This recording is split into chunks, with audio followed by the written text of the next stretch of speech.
welcome back to my channel. And today I'm going to talk about my rereading experience of The Great Gatsby by F. Scott Fitzgerald. I I am not a big rereader, but recently there has been a Wuthering Heights adaptation that's gotten everybody in some sort of way.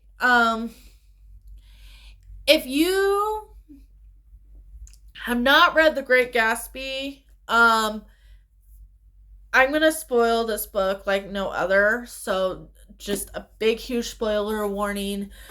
Um, and basically the most I got out of this is my idea of romance has changed since I read this book in ninth grade, and I am like 32 now. So just to give you an idea of how long it's been since I have experienced this story. Now, I talk a lot about The Great Gatsby in different forms on my channel. I've had a couple videos about this story. So I was like, I need to reread the original. I need to see how I feel about it now. I definitely feel for Gatsby a lot more as reading this as an adult than I did when I was reading it as a teenager. There is a lot to this to unpack when it comes to the symbols. Now, am I saying that Gatsby is like this wonderful man? No. He still has his things. But reading this and like dealing with the whole Daisy character, let's start there. I don't see what Gatsby has, like what Gatsby sees in her, because she is with Tom and he's a very abusive partner. So I see why Daisy looks to the other side to Gatsby. I see why that would be intriguing, because Tom is just this abusive man and he's cheating on her and all this other stuff. So I understand why Daisy would go that direction. I don't see why Gatsby would. And Gatsby like builds his life up to impress this girl that one is taken. Like do your research if you can, but yeah, she's taken by Tom, and Gatsby's just sitting there like, I can convince her. And I'm like, I bet you could, but she's still taken. And we're talking 1920s, 30s. Like, women did not have the rights to divorce like they do now. So it's not like she could just be like, hey, Tom, I want a divorce. I'm going to go live with Gatsby and we're going to go live happily ever after. Like, that's not possible.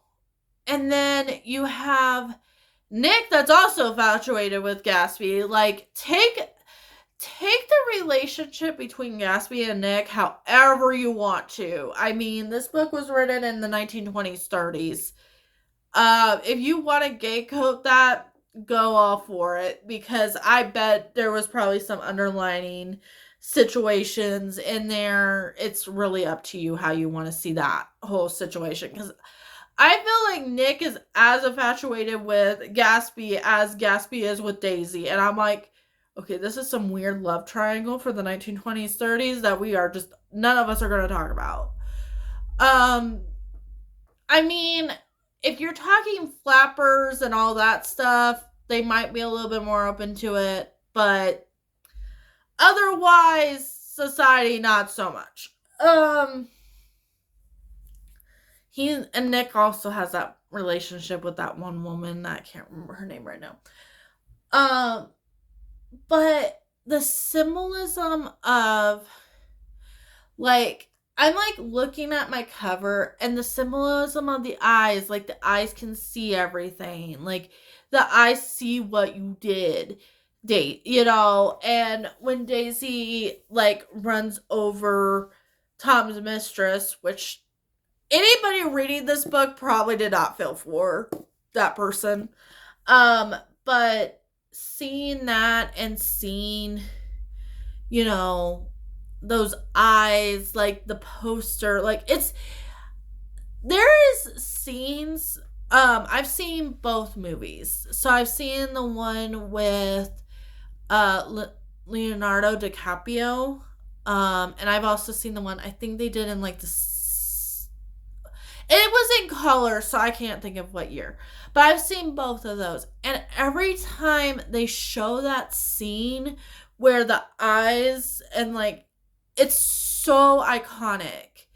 Like it's like if I think of Gatsby, I just think of that scene. And then the scene with him getting shot at the end and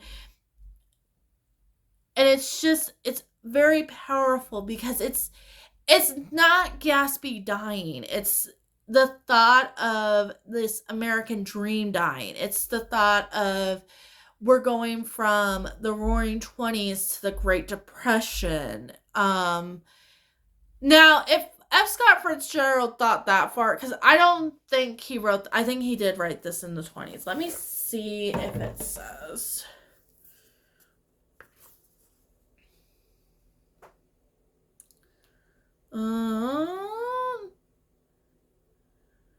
1922 is the story.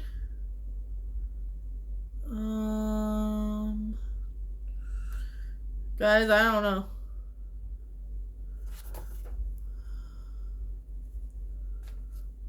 Uh, 1925. So he did not know about the Great Depression yet. But that's how I take that symbol. It now obviously there's symbols. They could have been seeing the crash come a mile away. It did. The way history tells it and the way history probably happened was they were probably seeing warning signs. Like we do today. There's no way that we just went through an economic crash. Sorry guys. Like you see the differences in the surrounding and like how it feels and stuff. And then you're talking about like end of World War One, going. I mean, obviously they don't know. Like, Scott Fitzgerald did not know at that time, but like that's what you're going into. So it's just a pretty symbol to have Gatsby die because it's like it's the death of the new money. It's the rise again of the old money and the aristocrats and all this other stuff. And those are the people who survived probably the Great Depression are the aristocrats. Everybody that had all the new money, that spent it all getting this lavish stuff. By the time that they got to the 30s and hit the Great Depression, it was a different story. And that's how I feel with that symbol. And then green, so the green light, it can mean come, which I think is really what that means. But you can play with the color green like money. So he's trying to get in with the old money crowd, and all this stuff. Now, how do I take it if I look at this story as somebody that is just reading it for the relationship between Gatsby and Daisy? I find this as an obsession story. When I first read it, I found it more of a love story between these two lovers that couldn't be together. Because Gatsby and his financial situation was really weak. He was a soldier, basically going to war. and all this stuff that was happening during this time. And then he comes back. He's like, I'm going to impress this woman and, excuse me, and I'm going to make her mine. And that's exactly what Gatsby is trying to do. Now, why this is an obsession story and not a love story is, one, I really don't think Daisy ever really felt the same way. She never really says to Gatsby, like, I love you, you're the only one for me, like, I feel really bad that we couldn't be together, but now that you have all this money, like, we can finally be together. I will leave my husband, he's having an affair on me anyways. I don't know if Daisy really knew that. Daisy's kind of a bimbo, and all this other stuff. I love her cousin, and I can't remember her name. When it comes to Nick's side of the story, I don't like her cousin. I like her cousin as, like, an actual character. Her cousin's great. She picked up on the affair with Tom and his mistress in, like, 2 seconds, and it was great. The mistress calls, and she's like, oh, yep, that's his other woman. 2 seconds, this woman has been in this house and figured that one out.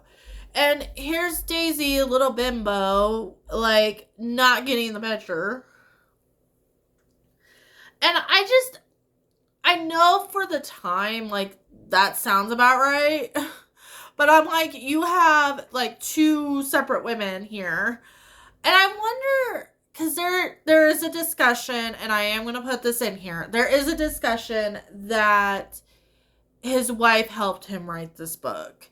So having the 2 different, extremely different women, intelligence-wise, kind of tells me, like, maybe she wrote one of these women, and it's the one that's probably the smarter one. I don't think she wrote Daisy. I think that was good old F. Scott Fitzgerald himself that probably wrote Daisy, because she's a bimbo, and she drove me nuts. This second read of this drove me crazy with Daisy. I was like, can you get off the page and can we go to a Gatsby party or something? Like, and this book is a lot slower than I remember. Like, it's halfway through that we really get the action. When we get the action, it's great. I don't, like, the movies, like, are like half of the book to the end. Like, they don't care about the beginning part. They don't care about Nick at all. But there's a beauty in just every single scene is like the symbol of, like, what's going on. And it's just, it's beautiful. It's, there's also a scene with the shirts. And I've never gotten this scene.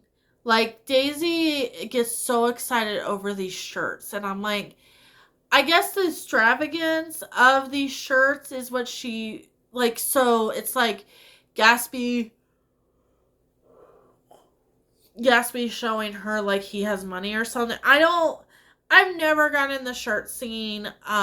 There's also this other scene with the white, window cover, like, coming in. It's called a curtain. The white curtain coming in, and those are the only 2 scenes, like, I can't, it's been a while since I've done, like, extreme analysis of, you know, with a class and everything, but the purity, I think, and then, like, you look, and then you can look at, like, so Daisy's, like, white, and then, like, the color white, and then you can, like, look at Gatsby as green with envy. So he plays a lot with different colors, and everything to get like the symbolism. Like that's really what I got from this book, and I think that's really what I got for the first time. It's just, to me now, being a lot older, it's there's like this level of obsession more than there is a love story. This is not really a love story. It's like a story of obsession. Gatsby is obsessed with Daisy, wants Daisy all to himself, which is fine. It's fine to, have that level of obsession. Um there's people that like strive their whole relationship with that. So there is that's about it. That's all I have to say. It did go, I think I did rate this when I first read it 5 stars. This is like one of my favorite classics of all time that I read in class. So I wouldn't be surprised if I actually gave it 5 stars when I read it the first time. It's like a 4.5. It still holds up. I still love this book. I love all the symbolism and just, I get excited for like experiencing this world, and like there's like a part of me when I'm reading this that wants to get dressed up and go to a Gatsby party, and it's just, it's so, like, when I was reading this, um all the scenes came back to me. um every single scene, like, this is one of those books, like, I've seen movies, but I could play this as a movie in my head. Like, it's just that iconic of a thing, and you see Gatsby with the green light, and you're just like, it just takes you to another place. Like, it feels like a fantasy book. And I think it's like we're living in Gatsby's fantasy for a second. And like when we step away, once Gatsby dies and Nick is like really seeing the world and it goes like black, like, you're like, oh, that's what Gatsby really brought, is the light to these people's lives, and then now that he's gone, the light's gone. So I am gonna probably have some more analysis. I do really want to reread Wuthering Heights eventually, this year, and maybe watch the movie. I I'm really scared of that movie, guys. I don't disquote me. I'm pretty scared of what I might experience with that. But otherwise, like and subscribe, and I will see you in the next one. Bye.